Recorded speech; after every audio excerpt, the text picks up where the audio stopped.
também, né? E já tem um transporte melhor, né? Meu pai e minha mãe nunca andaram de avião.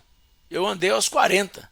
Os meus filhos, né? A minha filha andou, sei lá, jovem ainda. Meu filho adolescente. Meu neto era bebê.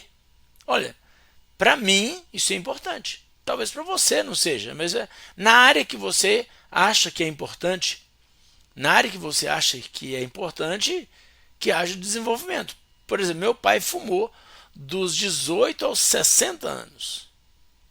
Eu marquei a data porque ele falava sempre que ele fumou nessa época da vida dele. Eu não tive, não tenho, né? Não tive, não tenho nenhum tipo de vício. Bebi um pouco de bebida alcoólica na minha juventude, mas logo eu percebi, né, através de um professor na academia, me orientou e falou comigo que não fazia sentido eu tomar bebida alcoólica e treinar na academia. Eu estava jogando meu treino fora. E eu, naquele dia, eu percebi que não tinha sentido mesmo. Ou eu fazia uma coisa ou outra. E eu preferi continuar na academia e nunca mais tomei bebida alcoólica. Hoje em dia, muito difícil eu tomar até refrigerante, porque eu percebo que não é bom para a minha saúde. Então, hoje em dia, não vale a pena você viver, né, alimentar mal, né? Procuro frequentar a academia, né, cuidar da minha saúde, né? E quer dizer, para ter uma qualidade de vida melhor. Meus pais faleceram depois dos 90 anos, né? Dentro das possibilidades deles, estava até bem, né? De saúde, mas chega uma hora que o corpo não aguenta, mesmo cuidando bem da saúde.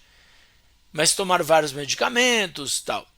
Eu não tomo medicamento nenhum, 56 anos, então eu quero chegar, né, lá para os anos que Deus me conceder, seja 90, seja ou mais ou menos, tanto faz, mas com qualidade de vida melhor, me sentindo melhor, dormindo melhor, me alimentando melhor, do ponto de vista de saúde.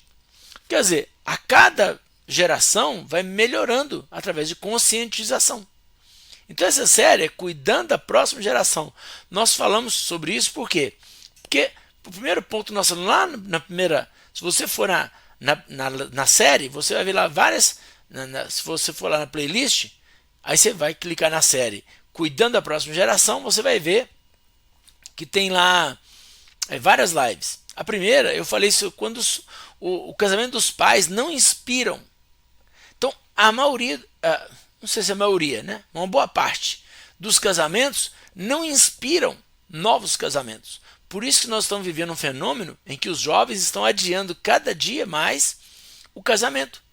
Porque eles acham que a ideia do casamento ela é ultrapassada. Mas a ideia do casamento é boa. Por quê? A ideia vem de Deus.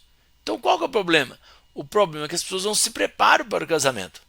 A Bíblia diz que Deus criou tudo perfeito, mas nós buscamos muitas complicações. Vou dar um exemplo simples que eu sempre dou. Eu estou no 10º período de psicologia, 4 anos e meio que já completamos, e agora faltam 6 meses para nos formar em psicologia. Mas para me casar, eu fiz um curso de final de semana, um curso de 2 horas, e casei. E para ter a minha filha, minha primeira filha, eu não fiz curso nenhum, eu não li nada, eu não me preocupei com nada, eu não olhei lugar nenhum, porque inconscientemente eu já sabia cuidar de filhos. Mas eu não sabia, eu tinha 20 anos. E mesmo quem tem 40, quem tem 80, se você não estudou o assunto, você não sabe. As pessoas precisam acabar com esse mito. Só porque você é velho, não quer dizer que você sabe. Se você é velho, quer dizer que você não morreu novo. Tá? Só isso. Se você está velho, quer dizer que você está vivendo muito tempo. Não quer dizer que você sabe.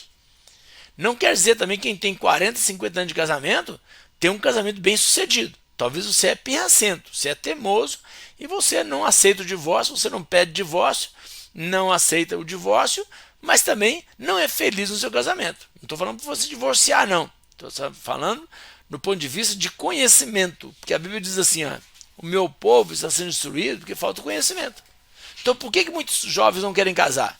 Eles acham que o casamento é ruim. O casamento não é ruim. As pessoas que não sabem no que estão se envolvendo. Elas não procuram saber, elas não entendem o que é a proposta do casamento. Elas entram no casamento como se estivesse entrando assim né, num jogo. Se der certo, bem, se não der certo, separa. Olha que mentalidade. Não é a mentalidade de quem quer o casamento de acordo com a vontade de Deus. Por isso que a Bíblia diz, e é um versículo que eu falo desde a primeira live, lá do dia 14 de janeiro, pode ir lá que você vai ouvir esse versículo aqui, ó, Salmo 127, versículo 1. Se o Senhor não edificar a casa, em vão trabalham os que edificam. Versículo 2. Inútil é levantar cedo, dormir tarde e comer pão de dores. Porque Deus dá aos seus amados enquanto dorme. Ou seja, se Deus não edificar a nossa família, vamos trabalhar em vão. Então, primeira live eu falei sobre isso, sobre a inspiração de uma geração para outra.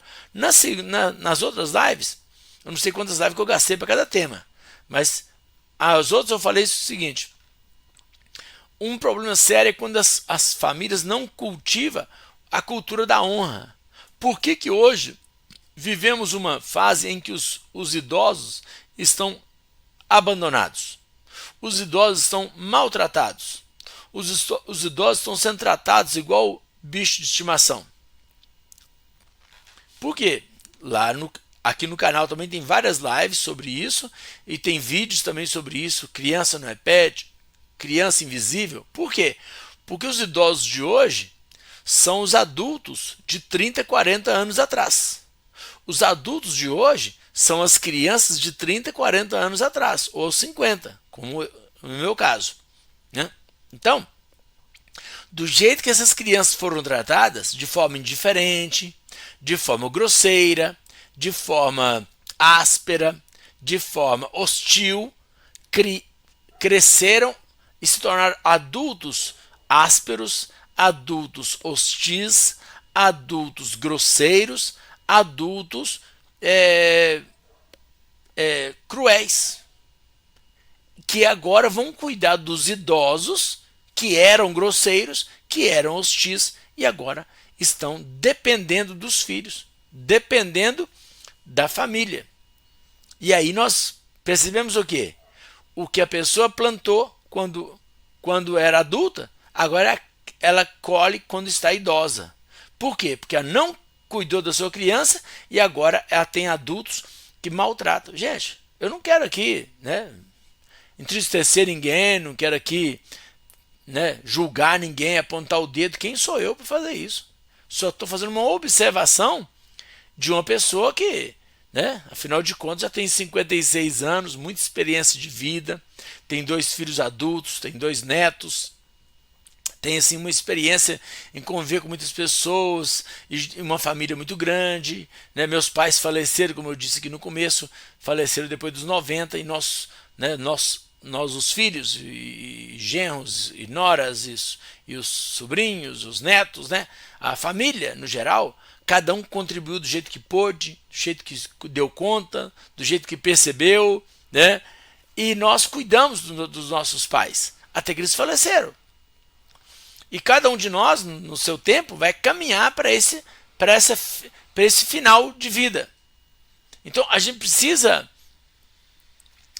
compreender isso. Por que eu estou falando dessa forma?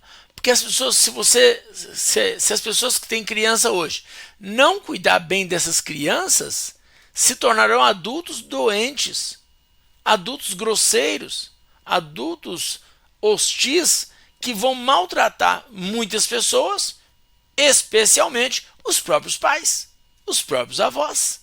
Por quê? Porque eles não aprenderam. Simplesmente isso. Eu sempre bato na mesma tecla.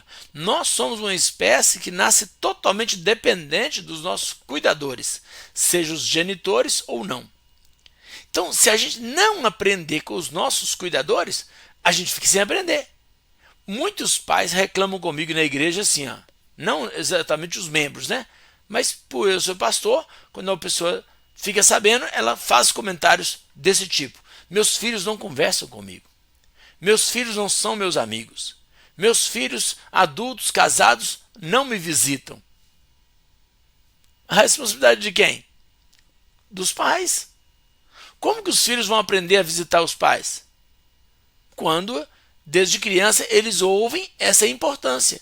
Porque não basta fazer, você tem que fazer e mostrar para os filhos o que você está fazendo. A Bíblia diz, ensina o menino, né, ensina a criança no caminho que deve andar.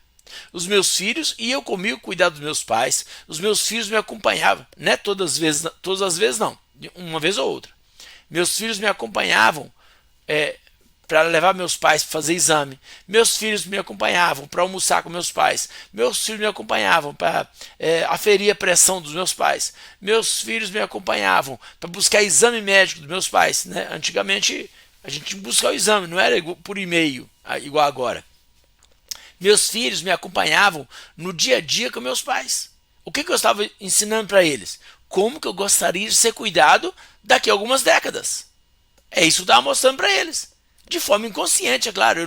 Eu não sabia tudo isso que eu estou falando aqui agora, não. Eu sei agora. 10, 20 anos depois, eu estou voltando, eu estou retroagindo aqui na minha vida familiar para dar esse exemplo. Então, cada dia que eu ia lá, estacionava o carro, ia lá, pegava meu pai, pegava minha mãe, levava, pegava o carro, levava aonde eles estavam, estacionava do jeito que facilitava para eles, parava o carro em local seguro e mais fácil para eles entrar no carro e descer do carro. Tudo isso são detalhes que eu cuidava e mostrava aos meus filhos o que eu estava fazendo. O que eu estava fazendo? Mostrando para eles, ó, daqui a 30, 40 anos, eu quero ser tratado assim.